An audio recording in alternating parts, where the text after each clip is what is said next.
We start with one of Leah's favorite features today. Here, the vehicle key is available in the vehicle color. Yay! Carmine red. Let's go! And now it's my turn here with the full review of the Porsche Cayenne GTS, the new GTS updated version. We're going to tell you all about this 4-liter V8 German Autobahn part extensively for you. And what have they changed here with this facelift in 4K, full screen, full length? Let's go. First of all, basically the whole front wagon has been changed here with this update here for the Cayenne. And the GTS version is the strongest pure petrol engine for the European market. On the Northern American market, you will also have the Turbo GT above that, but soon more about the power figures. The front wagon has a more horizontal stress now here in this lower graphic, for example, and also updated headlamps. You can see here in like this 4-strip design, and this is also the HD matrix LED.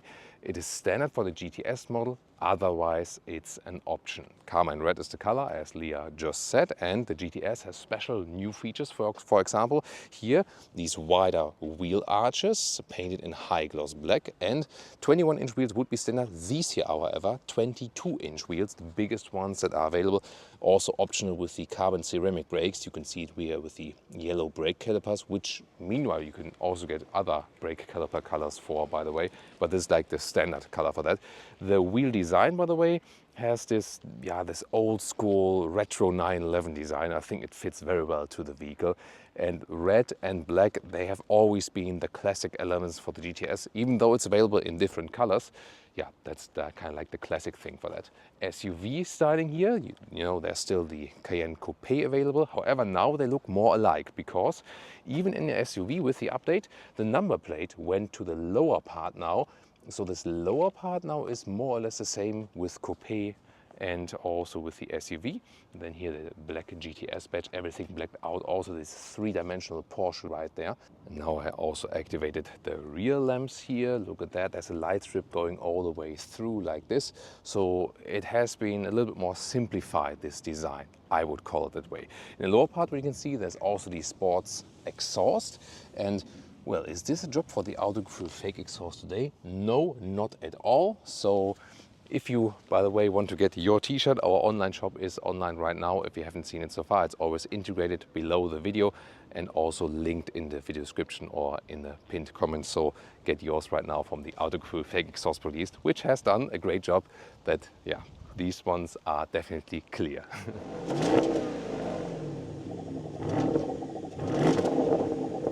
Two different engines for the Cayenne, and both are available with or without plug-in hybrid, either a 3-liter V6 or here the 4-liter V8 bi-turbo. 500 horsepower now for the GTS, 40 horsepower plus with this update here.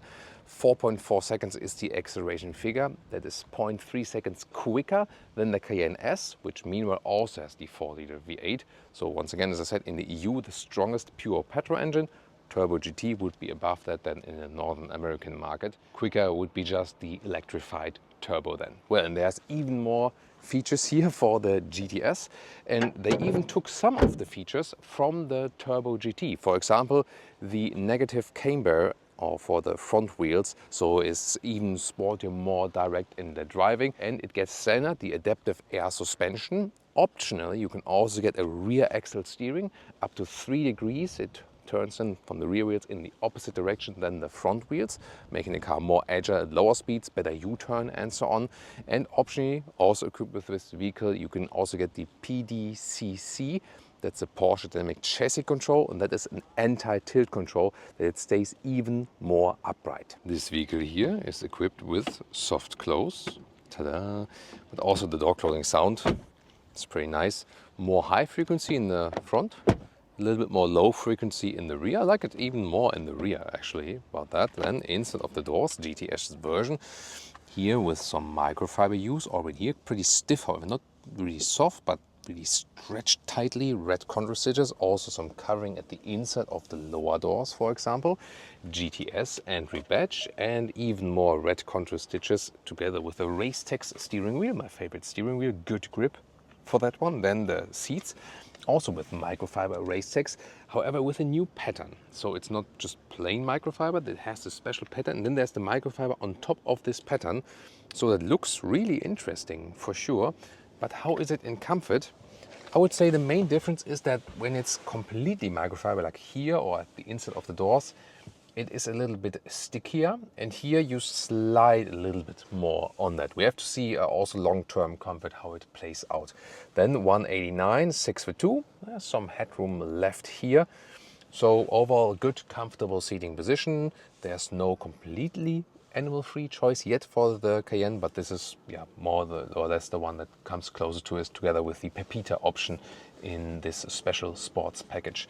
Electric seat control here, back part, also here, up and down, frontward, and so on. And I always like this platform of the Touareg Cayenne Q7, Q8 here, because it has this kind of like this flat entry, you know, from this area to the door sill, that makes a kind of like a special atmosphere in the vehicle. Cockpit overview with screens, 12.3, 12.6, 10.9.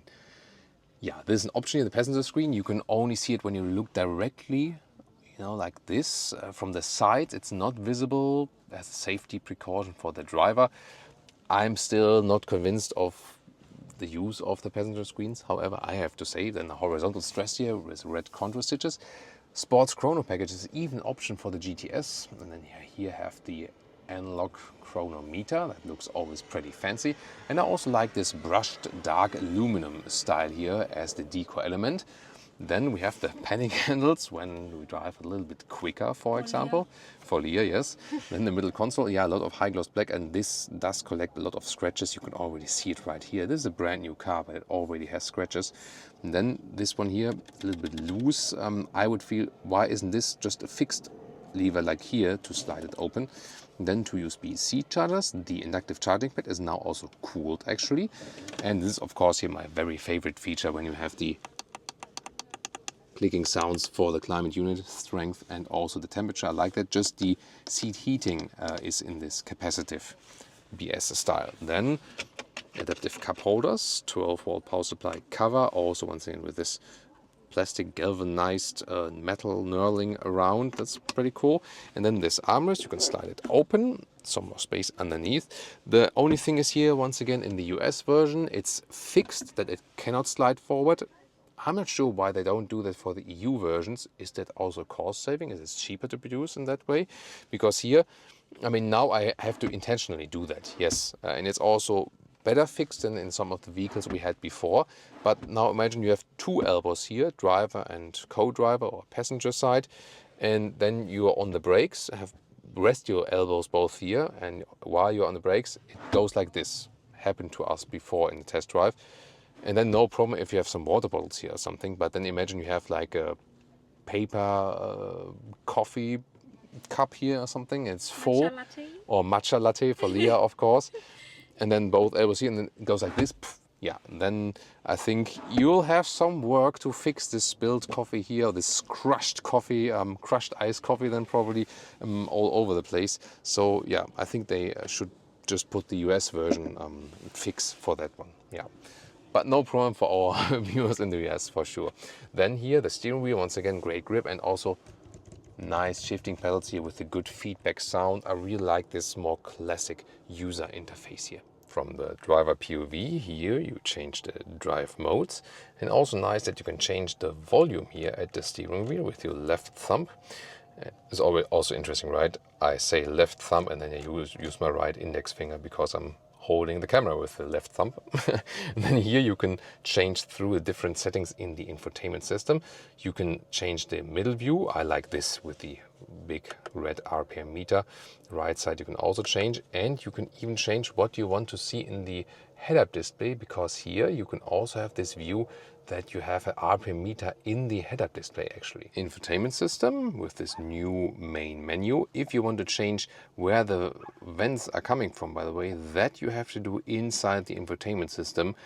The other stuff like strength and temperature is also possible from below. Always nice to check out these car settings here. You can also manually activate the exhaust note, for example, but if you activate the sport mode, you can see it comes on automatically. But overall, I'm quite happy with the infotainment system. And Apple CarPlay or Android Auto, also with a wired connection or wireless, both is possible and good integration. And we're also happy with the Bose sound system. Rich in bass, I have to say, so I wouldn't put the bass up in the equalizer, just leave it as it is. Oh, she likes the bass, yeah. Rear seats, first of all the rear doors, here also with the GTS microfiber covering. It's also beautiful here with the this dark brushed aluminum style. Inside here is also covered from the inside, and then we can actually move the rear bench for more trunk space or more legroom here in a 2/3, 1/3 split. Yeah, most of the time, of course, when you have rear passengers, you need to leave them back anyway. And here to the seat as I would be driving, some legroom left, no problem. Huge middle tunnel here, however, so of course all-wheel drive, always with a rear wheel bias, and you also have a separate climate unit here, still with the real deal, with real metal knurled controls like that. Capacitive BS controls, however, then here for the seat heating in the rear. And then when we check the headroom with 1A9, 6'2", still some headroom left. This is where the Cayenne Coupe has some more drawbacks because it has a little bit less headroom than here in the rear. This then once again good view to the wide extensive panoramic glass roof, and from here let me also show you how we open that one, because it actually opens pretty wide. Yeah, the rear passengers most of the time have even more advantages to see that actually. Only when it's open, then it's maybe a little bit more for the front and so on, but definitely pretty cool. Then here we can fold down this here. Cup holders are not adaptive though. And then the ski hash, you can also do it like from here. You have the same new pattern also on the seats. So this is where you have this structure on the side, and they are on the top then with microfiber. So yeah, very interesting new structure, and ISOFIX here. These clips are to be removed, however. Then yeah, you always have to ask yourself where you actually store them to put them in place later again, or you leave them out for a longer period of time or something like that. You can also change the inclination of the seat like this, more upright or then more back. So the rear seating comfort here is really good. Trunk or boot check. Of course, if you have the SUV, you're a little bit more flexible here in this height in comparison to the coupe, but it doesn't make the biggest difference. Then here, the manual rail. Let's see here, it kind of scratches against this part here always. Then the normal length is about 1.40 meters, and the width is a little bit more than 1.40 meters. Here you can lift this mat. You don't have to have it, of course. Then you can put this whole thing up. There's also space for a replacement tire underneath. This then here the subwoofer, Bose subwoofer. And if you have the air suspension, you can also put the car here a little bit lower with the air suspension. You can even see that on camera here now as it goes lower. And you can also here put out the towing hook. That's an interesting mechanism. We haven't seen it in that way yet, sideways. Interesting, isn't it? And you can also, of course, once again, store it back in place. There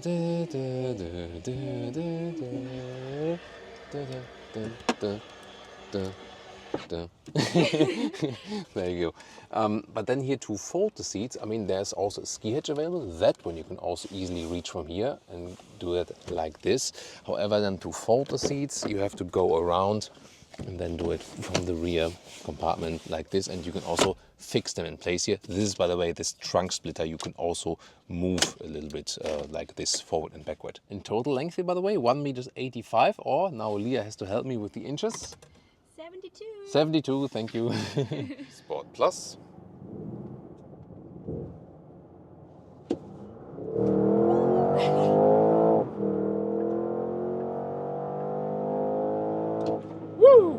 That was 50 to 140. Yeah, because that 911 Turbo S here in the front blocked our way. Incredible. But maybe he's up for a race. What do you think? Yeah, I mean, this 4-liter V8 bi-turbo here has a very nice sound indeed, and this has become very rare. Yeah, of course, that's always for the inside and when you're maybe like driving freely. When you're in your garden, you know, and trying to relax, and this one is passing outside, maybe you don't find it that funny. But definitely this is something here that still pays off as for the sound. We had their discussion recently with the 911 GTS hybrid, and that was like, yeah, honestly, rather sounded like a lawnmower or something. But this one here still has a real sonorous low frequency sound. And even if you're just slightly on the throttle, oh, did you hear that? Like when you're slightly on the throttle and then suddenly release, plop, plop, plop, plop, plop, plop, plop. So this is still happening, you know, then when you let go of the throttle, that you have these plops and crackles from the exhaust then in the rear. And you also have this sport response button here.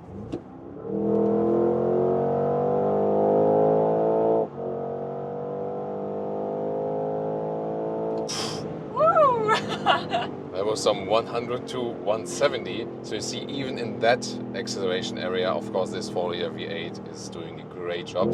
And here with this sport response button, you get even a little bit more boost for what was like 20 seconds. Yeah, but if you're in the Sport Plus mode already, then it's already going a gear lower and so on. So then it's already ready to attack, and yeah, you don't feel any turbo lag or something like that. At the same time, these seats here are holding you tight. They are quite firm indeed, as you might also expect from a Porsche. And I mean, we are in an SUV here, and when you go left, right, it doesn't shake up at all. So we have different technologies here. First of all, the air suspension in the sports mode, Sport and Sport Plus, goes a little bit stiffer. So when we're doing a lane change here, yeah, it really feels like someone has put like a 911 just a little bit higher. That's incredible. I mean, it's like it doesn't shake up like a single or like a half degree. It just stays upright. So air suspension stiffer. Then we also have this and like this negative camber in the front, taking over from Turbo GT. Also, this one was blocking, or was I don't. Yeah. You mean the 911 Turbo? Yeah, he is like fed up now from all the guys in front of there blocking. And we also have the PDCC here, which is also then active, and this is even more, you know, keeping the car level, anti-tilt control, and this is just a phenomenal ride. Of course, when we have here some like waves, I'm not sure if you can see it in the camera, but we're like a little bit blop, blop, blop, blop, blop, blop, blop. So when you have this sporty setting, then you also feel it more, and we have 22-inch wheels mounted. So when we go to the normal mode, you directly feel in the air suspension that it's leveling everything out a little bit smoother. So long-term motorway, I would rather keep it in the normal mode. It's still super sporty, definitely, but it's just making the ride more comfortable, especially when there are some waves in the road. So that's definitely a cool thing to have. And let's just test it here when I'm in the normal mode and doing some left-right. It's actually nice. Super nice, and it doesn't shake up at all either, so you don't need the sport mode for that. I actually feel that the vehicle is feeling even more, let's say, balanced and like going full circle between sportiness and comfort when you just leave it in the normal mode. Then it's such a great motorway cruiser. And you know, yes, when you drive a Porsche Panamera, for example, from the whole, you know, G-force, the G-force that are applied are of course the same in physics-wise, but they have a different effect on you. You know, when you sit lower, it's just while driving more comfortable, I always feel. But for an SUV, this is, let's say, the least drawback in the sportiness you can make an SUV feel. Just remember how heavy this vehicle and how large it is and how easy it is to direct in the handling. So from this sporty handling aspect, it's definitely one of the best SUVs out there, but one of the best performance SUVs. The lane keeping assist, by the way, has also been updated here in the facelift, all the assistance systems. Let's say they don't pay the biggest emphasis on the assistance systems because they say, hey, it's still a driver's car and so on, so they don't have like this super elaborate assistance systems and so on. But then again, you always also have to say that the lane assist itself can sometimes be a little bit annoying. But here, when you have this separate column here underneath, and then you can actually press and hold the button underneath, and then you deactivate the lane keeping assist, and then you're getting rid of that. Here, now in this S combination, beautiful. You can accelerate out of the corner. It's just amazing. So on the one hand, when you step into the vehicle, you have this grown-up SUV feeling, and on the other hand, you think like, I mean, if I would happen to cross the Nürburgring Nordschleife at some point, I'd just take on it, do 2 laps, and then leave again, relaxed. That's the cool thing about the Cayenne. There's hardly any other performance SUV that can keep up with that performance. At the same time, when you put it to the normal mode, nice crackle and flops, it's still, once again, good in comfort, and that is not easy to achieve. And here, when you're going on the motorway, switching from one to another, it's always nice to have these power reserves.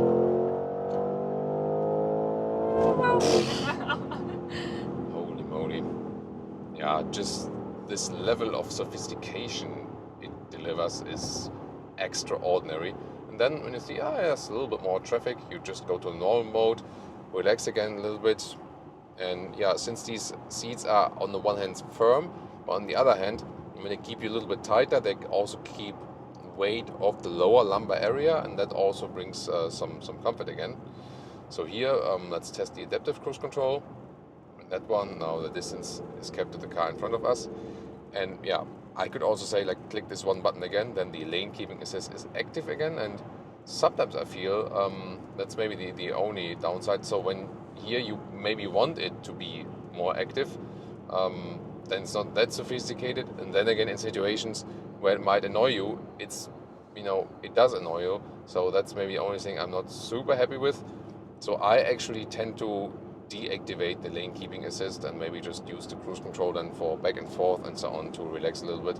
And then when I want to attack again, then it's already deactivated, and that's it. That would probably be my favorite setting here. Passenger comment? It's approved by Leah. Yeah, approved. Yeah. She likes it. She's very relaxed. Passenger princess, yeah. thumbs up. Thumbs up from the passenger princess. That's nice. Yeah, yeah. Because again, it's really nice for long-term travel. At the same time, it does bring you that performance when you need to. Yeah. The only thing is, of course, you also get performance with other engines here with the Porsche Cayenne. The one you have here in the GTS, or then on the Northern American market, the Turbo GT, is the one that is also the most expensive fuel-wise. Consumption, yes, it's a high fuel consuming vehicle, some 13 liters on 1 kilometers, 18 mpg US or 22 mpg UK.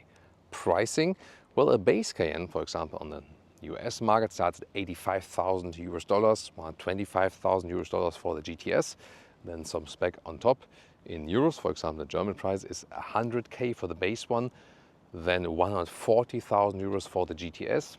But this vehicle, as it stands here right now with all the extras, whistles and bells and whistles, 180,000 euros. Actually the very same price than we recently had for the Panamera Hybrid. I'm not sure if you have seen this review yet, but definitely, yeah, the Porsche prices have absolutely gone through the roof. The special thing about the GTS is really that it feels kind of racetrack ready. Although it's a strong, high building SUV, it behaves like it wouldn't be an SUV, But I really have to say, from the driving comfort, Panamera is definitely better, because we directly have driven it before this one here, basically jumped from the Panamera to the Cayenne. So if you wonder about this question, that goes definitely in the direction of the Panamera. We have more versions of the Cayenne facelift for you, the base one, the Cayenne S, or also a different review with the turbo.